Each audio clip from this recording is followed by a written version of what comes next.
Next it is regarding the general guide to account opening and customer identification. Account opening के regarding and customer identification के regarding जो publishing थी BCBS के द्वारा की गई थी इन फेब 2003। तो 2001 अक्टूबर में तो बीसीबीएस ने एक पेपर पब्लिश किया था यहाँ पर over the customer due diligence for banks,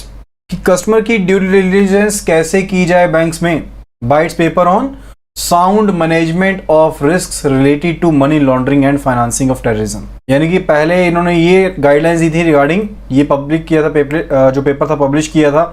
customer due diligence for banks के ऊपर। उसके बाद इसके रिगार्डिंग जो गाइडलाइंस आई थी वो आई थी 2014 में, जनवरी 2014 में,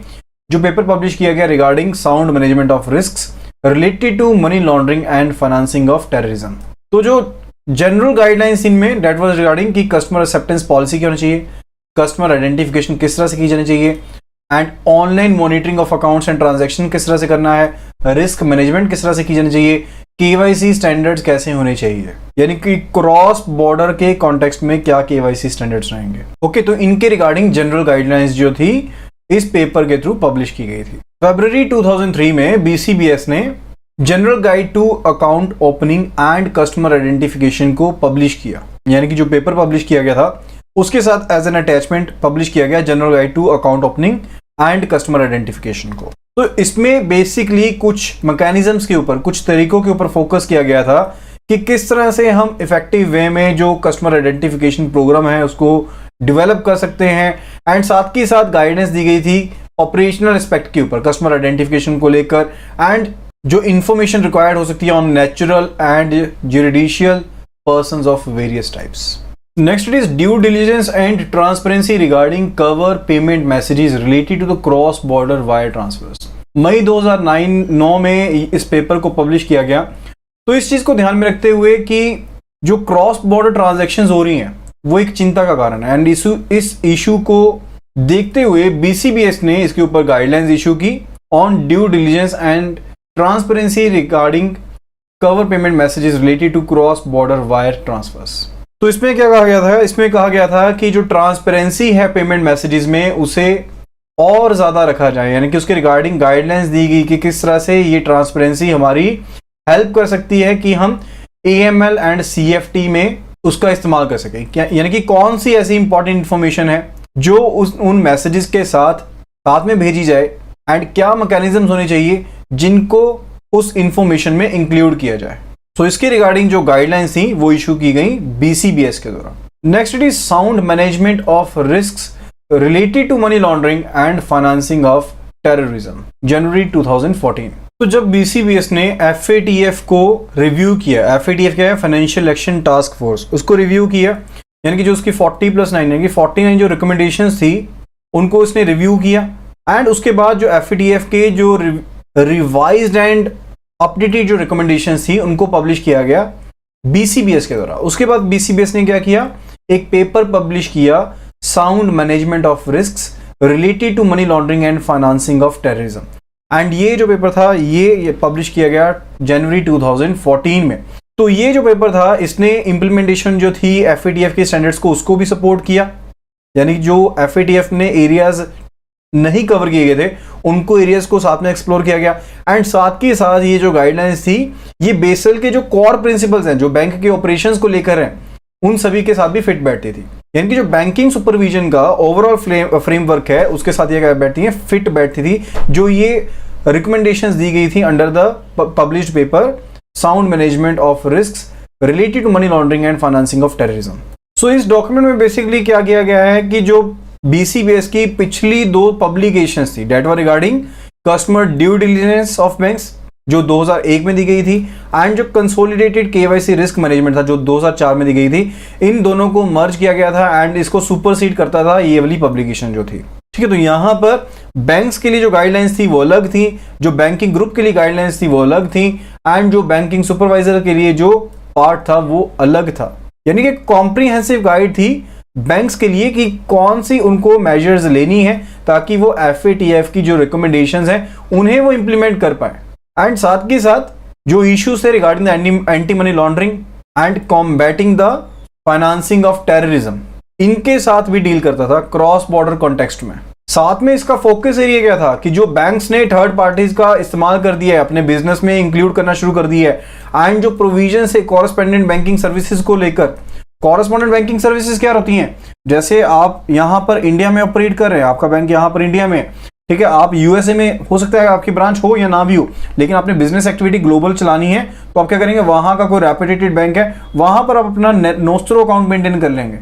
एंड उसके थ्रू जो कमीशन बेस्ड सर्विस अपने कंप्लीट करवाएंगे। ओके, तो ये जो बैंक दूसरी कंट्री में आपका एग्जिस्ट कर रहा है, जहां से आप अपने वर्किंग चला रहे हैं, नोस्ट्रो अकाउंट आप मेंटेन कर रहे हैं वहां पर, that bank is your correspondent bank. तो ऐसी सिचुएशंस के रिगार्डिंग भी यहां पर इस पब्लिकेशन में फोकस किया गया। सो मेन चीजें जिनका यहां पर प्रॉपर ध्यान रखा गया उनके बारे में बात कर लेते हैं। First of all it is assessment and understanding of money laundering and terrorism financing risks, कि मनी लॉन्ड्रिंग का एंड टेररिज्म फाइनेंसिंग रिस्क का कंट्री लेवल पर, सेक्टर लेवल पर, बैंक लेवल पर, बिजनेस रिलेशनल लेवल पर क्या फर्क पड़ सकता है, क्या रिस्क हो सकता है, एंड किस तरह से हम अप्रोप्रिएट लेवल ऑफ मिटिगेशन को अप्लाई कर सकते हैं, यानी कि किस तरह से हम इसे मिटिगेट कर सकते हैं उसकी तरफ भी ध्यान देना है। यानी कि एक तो ये समझना है कि कौन सा रिस्क, कैसा रिस्क हो सकता है कंट्री लेवल पर, सेक्टर लेवल पर, बैंक लेवल पर, बिजनेस रिलेशन लेवल पर, ओके, एंड उसको मिटिगेट किस तरह से करना है। Second, it is regarding the proper governance and arrangement, यानी कि बोर्ड ऑफ डायरेक्टर्स के द्वारा अप्रूव्ड जो पॉलिसीज हैं वो होनी चाहिए, एंड साथ के साथ वो रिस्क को परखते रहें, यानी कि रिस्क को देखते रहें, रिस्क को मैनेज करें, एंड जो मनी लॉन्ड्रिंग के एंड टेररिज्म फाइनेंसिंग के जो रिस्क हैं उनके साथ कंप्लायंस भी करती हो जो बैंक की अप्रूव्ड पॉलिसी हो। ओके, थर्ड जो रिक्वायरमेंट यहां पर पेश की गई, that was the 3 lines of defence. 3 lines of defence यानी कि 3 तरह का दायरा होना चाहिए जहां से एक रिस्क को पकड़ा जा सके। तो पहला दायरा कहां से शुरू होगा? पहला दायरा शुरू होगा ब्रांच से, यानी कि जो ब्रांच है, इंचार्ज है, वो आइडेंटिफाई करेगा, वो असेस करेगा, वो जो भी रिस्क हैं उनके बिजनेस में उनको कंट्रोल भी करेगा। सो फर्स्ट लेवल शुरू होता है ब्रांच लेवल से।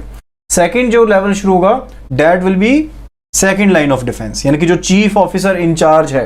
वो सेकंड लाइन ऑफ डिफेंस रहेगा, यानी कि AML CFT के रिगार्डिंग जो भी कंप्लायंस करना है उसे भी देखेगा, एंड साथ ही साथ जो ह्यूमन रिसोर्सेज या टेक्नोलॉजी लेवल पर चीजें हो सकती है उनको, वो भी उसी के दायरे में आएंगी। एंड थर्ड जो यहां पर लाइन ऑफ डिफेंस रहेगा, that will be the internal audit function, यानी कि जो इंटरनल ऑडिट हो रही है वो यहां पर जांच परख करेगी। तो इन सभी की रिक्वायरमेंट्स यहां पर सामने रखेगी। That was a third requirement. Fourth जो रिक्वायरमेंट यहां पर है, that is a transaction monitoring. तो ट्रांजैक्शन मॉनिटरिंग का जो पहला एस्पेक्ट है, that is regarding the technicality, यानी कि एडिक्वेट सिस्टम होना चाहिए, यानी कि आपके वर्किंग के साइज के हिसाब से, जितना आपके ऑफिस का वर्किंग है, जितना आपके डिपार्टमेंट का वर्किंग है, जो उसकी एक्टिविटीज हैं, जो कॉम्प्लेक्सिटी है या जो रिस्क उसमें शामिल हो सकता है, उसके हिसाब से आपके पास एडिक्वेट सिस्टम होना चाहिए। That is the first point in transaction monitoring, that is adequate system. Okay, next it is automation, specially वो बैंक्स जो ओवरसीज डील कर रहे हैं या इंटरनेशनली एक्टिव हैं, वहां पर इफेक्टिव मॉनिटरिंग सिस्टम होना चाहिए ताकि जो भी नेसेसिटीज हैं उन्हें हम ऑटोमेटिक तरीके से कंप्लीट कर पाएं। Next it is regarding the customer acceptance policy. तो कस्टमर एक्सेप्टेंस पॉलिसी होनी चाहिए, यानी कि ड्यू डिलीजेंस हमें रखना है सभी तरह के कस्टमर्स के लिए, ड्यू डिलीजेंस रखना है, यानी कि ध्यान रखना है, क्योंकि सभी जो कस्टमर्स हैं उनका जो रिस्क एसोसिएटेड है उनके साथ वो वेरी कर सकता है, यानी कि कोई जो कस्टमर है वो हाई रिस्क हो सकता है, लो रिस्क हो सकता है, मीडियम रिस्क हो सकता है। तो ड्यू डिलिजेंस है वो सभी कस्टमर्स के केस में रखना, ये पहली चीज under the customer acceptance policy. Next it is customer and beneficial owner identification. तो बेनिफिशियल ओनर कौन होता है? बेनिफिशियल वो पर्सन होता है जो प्रॉपर्टी के टाइटल का ओनरशिप का बेनिफिट तो उठाता है, चाहे जो टाइटल है प्रॉपर्टी का वो किसी और के नेम में हो, ठीक है, यानी कि प्रॉपर्टी का बेनिफिट वो उठा रहा है, लेकिन चाहे प्रॉपर्टी दूसरे और के किसी नेम में है। तो बेनिफिशियल ओनरशिप जो है वो लीगल ओनरशिप से अलग रहता है, चाहे मोस्टली केसेस में जो बेनिफिशियल ओनर है लीगल ओनर है सेम रहते हैं। तो मेन चीज क्या है कि आप आइडेंटिफाई कर पाए, आप उनकी वेरिफिकेशन कर पाए, रिस्क प्रोफाइलिंग जो आप कर रहे हैं वो रिलायबल होनी चाहिए, इंडिपेंडेंट आपके सोर्स डॉक्यूमेंट्स होने चाहिए, आपके पास डाटा एंड इंफॉर्मेशन कलेक्शन होना चाहिए उसके regarding. So that is a customer acceptance policy. And sixth जो यहां पर चीज इन्वॉल्व की गई है, दैट इज अ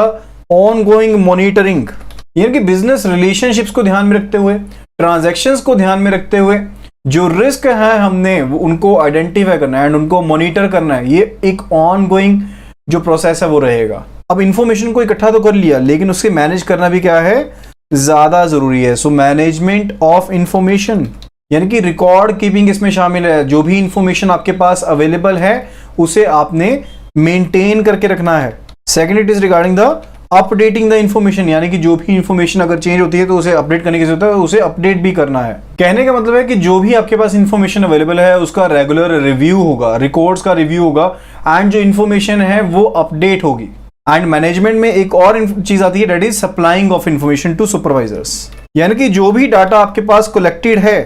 वो डाटा आपने सुपरवाइजर को, अगर जरूरत पड़ती है तो वो डाटा आपने सुपरवाइजर को प्रोवाइड करना है। अगर ये डाटा रिक्वेस्ट किया गया है सुपरवाइजर के द्वारा तो ये जो डाटा है, ये सारी इंफॉर्मेशन जो है एज रिक्वेस्टेड प्रोवाइड की जाएगी, ताकि इस डाटा की असेसमेंट की जा सके, इसे मैनेज किया जा सके, एंड हम जो मनी लॉन्ड्रिंग है एंड जो CFT है, AML है एंड जो CFT है उसे इंप्लीमेंट कर सकें। नेक्स्ट है यहाँ पर जो रिक्वायरमेंट है, that is regarding the reporting of suspicious transactions, यानी कि अगर कोई भी ऐसी ट्रांजैक्शन आपको देखने में लगती है जो सस्पिशियस है, संदेहजनक है, तो इस तरह की जो ट्रांजैक्शन होगी उसे प्रिस्क्राइब्ड अथॉरिटी को रिपोर्ट करना है। एंड इसमें एक और चीज शामिल है, दैट इज अ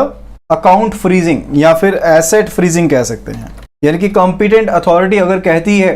कि इनके एसेट्स को फ्रीज करना है तो उसके केस में कॉम्पिटेंट अथॉरिटी के डिसीजन के बाद ऐसा किया जाएगा। तो पहले हमने जो रिस्क से उन्हें असेस किया, उन्हें आइडेंटिफाई किया, उनका गवर्नेंस करना है, उनको अरेंज करना है, डिफेंस लाइंस बता दी गई हैं, ट्रांजैक्शंस को मॉनिटर किया जाना है, कस्टमर एक्सेप्टेंस पॉलिसी के बारे में गाइडलाइंस दी गई, ऑनलाइन मॉनिटरिंग बताई गई, एंड उसके बाद मैनेजमेंट बताया गया। इन्फॉर्मेशन का मैनेजमेंट क्या होगा, रिकॉर्ड कीपिंग होगी, अपडेशन करना है डाटा का, उसका यानी कि रिव्यू करना है, एंड इस इंफॉर्मेशन को सुपरवाइजर को सप्लाई भी करना है। And last one, it is regarding की जो भी सस्पिशियस ट्रांजैक्शन रहती है उसे रिपोर्ट करना है to the competent authority, and अगर कॉम्पिटेंट अथॉरिटी आपको डिसीजन लेती है तो आप उसका एसेट फ्रीजिंग भी कर सकते हैं। सो ये कुछ रिक्वायरमेंट्स थी जो इस गाइडेंस नोट के अंदर दी गई थी, यानी कि जो sound management of risk related to money laundering and financing of terrorism के रिगार्डिंग जो गाइडलाइंस थी जो पब्लिश की गई थी जनवरी 2014 में, उसमें ये रिक्वायरमेंट्स थी जिनको माना जाना जरूरी है।